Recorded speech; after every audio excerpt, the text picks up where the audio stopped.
He venido a una misión especial encomendada por el señor presidente de la República Dominicana, su excelencia Danilo Medina Sánchez, a transmitirle al primer ministro de Aruba algunas ideas que tiene nuestro gobierno que queremos compartirlo con él y su gabinete. Lo fundamental es un mayor acercamiento, una mejor relación de intercambio en todas las áreas, en la comercial, en la tecnológica, en la científica, para generar mejor resultado para nuestros respectivos pueblos.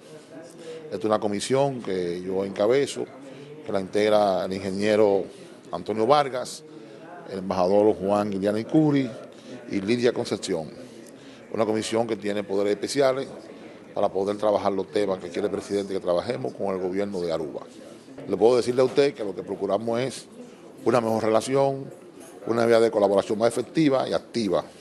Yo creo que el primer ministro y su gabinete han sido muy receptivos y creo que ya el pueblo de Aruba tendrá a corto plazo informaciones y resultados de esta visita.